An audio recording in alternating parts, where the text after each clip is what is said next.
Assalamualaikum warahmatullahi wabarakatuh. Waalaikumsalam warahmatullahi wabarakatuh. Perkenalkan, kami dari kelompok 2 akan mempresentasikan tentang perkembangan teknologi di bidang perikanan. Kenalkan, nama saya Kiswari Andika, NIM 230512140447. Saya Muhammad Isnur Ramadan, 3 digit NIM terakhir 048. Saya Ilham Maulana Prata, 3 digit terakhir 053. Saya Bapak Jalan Pagi, 3 digit terakhir 056. Teknologi online monitoring kualitas air. Teknologi online monitoring kualitas air berbasis GSM adalah sebuah sistem pemantauan yang digunakan untuk memonitor kualitas air dalam waktu nyata dengan menggunakan jaringan seluler GSM atau Global System for Mobile Communication. Sistem ini dirancang untuk memantau berbagai parameter kualitas air seperti suhu, pH, tingkat oksigen terlarut, konduktivitas, dan parameter lainnya, dan mengirimkan data secara otomatis melalui sinyal GSM ke server atau pusat kendali. Teknologi online monitoring kualitas air berbasis GSM yang telah dikembangkan oleh BPPT terdiri dari 3 komponen utama, yakni Remote Terminal Unit atau RTU, kemudian pusat data dan sensor. Cara kerja sistem online monitoring ini adalah dengan mengambil data hasil pengukuran dari sensor yang kemudian diolah oleh data logger pada RTU untuk disimpan dan dikirimkan ke pusat data. Sejarah perkembangan. Sebelum adanya sistem monitoring kualitas air berbasis GSM, pemantauan kualitas air umumnya dilakukan secara manual dan terbatas pada pengambilan sampel air yang kemudian dianalisis di laboratorium. Dengan adanya sistem monitoring kualitas air berbasis GSM ini, pemantauan kualitas air menjadi lebih canggih, responsif, dan dapat diintegrasikan dengan teknologi informasi modern. Hal ini membantu dalam menjaga kualitas air, melindungi lingkungan, dan mendukung pengelolaan sumber daya air yang berkelanjutan. Vessel Monitoring System. Vessel Monitoring System atau VMS, atau yang lebih dikenal dengan sistem pemantauan kapal perikanan berbasis satelit. VMS berfungsi untuk memantau lalu lintas kapal yang beredar di seluruh wilayah lautan Indonesia. Cara kerja dari sistem ini adalah dengan melihat setiap kapal yang sudah memiliki izin penangkapan ikan dengan ukuran tertentu. Setiap kapal ini akan diberi transponder atau alat penerima dan pengirim sinyal untuk dipasang di kapalnya, sehingga pergerakan kapal akan terpantau lewat satelit yang menangkap sinyal dari transponder. Teknologi VMS merupakan sistem pemantauan kapal berupa transmitter yang wajib dipasang dan diaktifkan terus-menerus di kapal perikanan yang berbeban lebih dari 30 gross ton. Sejarah perkembangan VMS. Konsep awal VMS muncul pada akhir tahun 1970-an sebagai respon terhadap kebutuhan untuk mengawasi kegiatan perikanan komersial.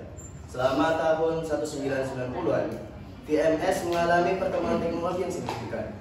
Penggunaan GPS atau Global Positioning System dan sistem komunikasi satelit memungkinkan pelacakan kapal secara real time dengan akurasi tinggi. Pada awal abad ke-21, banyak negara di seluruh dunia telah mengadopsi VMS sebagai alat penting dalam pengawasan dan manajemen sumber daya laut. Sistem ini digunakan untuk berbagai tujuan termasuk manajemen perikanan, pengawasan keamanan maritim, dan pemantauan aktivitas kapal komersial. Perkembangan terbaru VMS melibatkan penggunaan teknologi sensor yang lebih canggih, termasuk sensor lingkungan untuk pemantauan lingkungan laut. Manfaat perkembangan kedua teknologi tersebut. Yang pertama ada pemanduan lingkungan. Teknologi monitoring kualitas air memungkinkan kita untuk memantau kondisi lingkungan air secara terus-menerus. Ini mencakup pemantauan suhu air, pH, kadar oksigen terlarut, salinitas, dan banyak parameter lainnya yang dapat mempengaruhi ekosistem air. Yang kedua, deteksi pencemaran. Teknologi ini dapat mendeteksi kontaminasi dan polutan dalam air, baik dari sumber alami maupun dari aktivitas manusia seperti limbah industri, pertanian, dan perusahaan. Hal ini membantu dalam mendeteksi pencemaran air lebih awal dan mengambil tindak pencegahan. Untuk yang selanjutnya yaitu pemantauan dan pelacakan kapal. Sistem pemantauan kapal atau PMS dan teknologi satelit memungkinkan pihak berwenang untuk melacak dan mengawasi aktivitas kapal penangkap ikan. Ini membantu dalam penegakan hukum, mencegah penangkapan ilegal, dan mengelola sumber daya laut dengan lebih baik.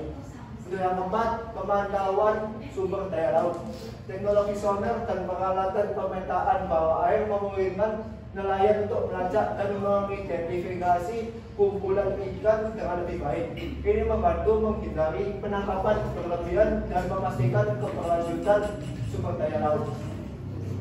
Sekian, terima kasih. Ada yang mau bertanya? Kalau ada yang belum ngerti, belum paham, bisa searching. Mungkin ada yang mau ditanyakan? Ya silakan.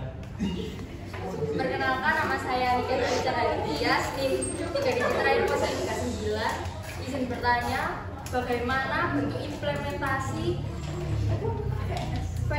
VMS dalam manajemen perikanan? Lanjut ke pertanyaan selanjutnya, silakan kepada saudari Ninda.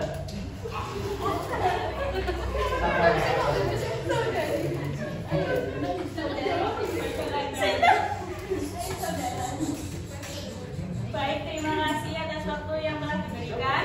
Perkenalkan, nama saya Kolida Ainur Rahman dengan 3 digit NIM terakhir 044. Di sini saya mau bertanya, untuk teknologi monitoring kualitas air berbasis atau GSM dan VMS sendiri sudah dipergunakan di Indonesia apa belum? Baik, terima kasih. Sama-sama. Baik, dan untuk pertanyaan selanjutnya silakan kepada saudara Ferdi. Dipersilakan. Oleh hamba dan Perkenalkan nama saya Muhammad Rizky Fardiansyah, nomor NIM terakhir saya 037. Izin bertanya, untuk halaman pengimplementasian teknologi VMS untuk industri perikanan itu bagaimana ya? Terima kasih. Baik, terima kasih untuk pertanyaannya. Selanjutnya untuk saudara Mazel, dipersilakan untuk bertanya. Nama saya Mas Jarudiko Natanael, 3 digit terakhir 062. Nah, untuk perkembangan teknologi di bidang perikanan sendiri ini kan yang tadi sudah dijelaskan kan ada manfaatnya ya pastinya. Terus untuk yang merugikannya sendiri, contohnya kayak bom ikan, itu apakah ada teknologinya sendiri?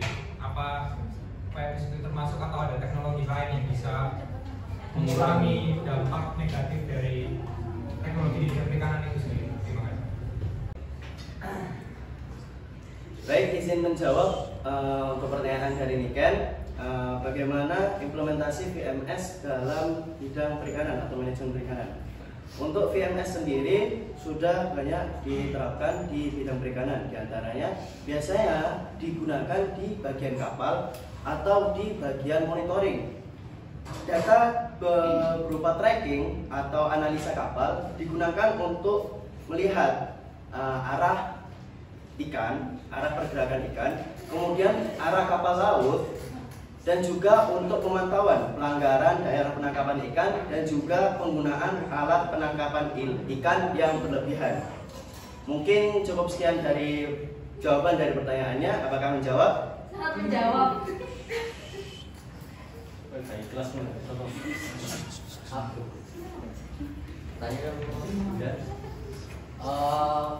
Saya akan menjawab pertanyaan dari Dinda, yaitu apakah VMS sudah diimplementasikan di Indonesia? Jawabannya sudah.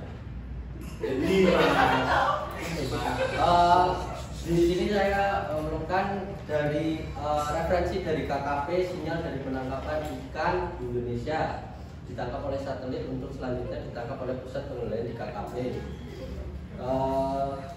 Dan iya udah. Iya. Apakah menjawab pertanyaan? Iya. Lanjut ke pertanyaan selanjutnya.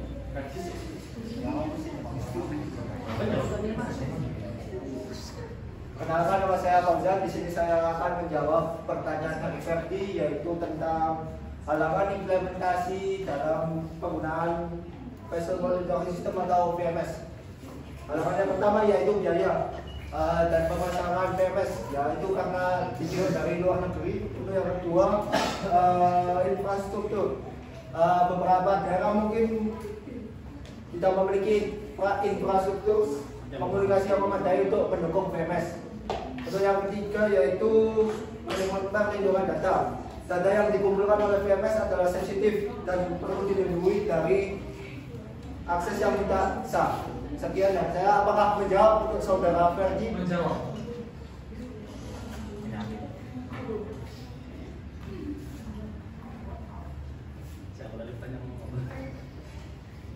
Langsung jawab aja. Yang ini jawab.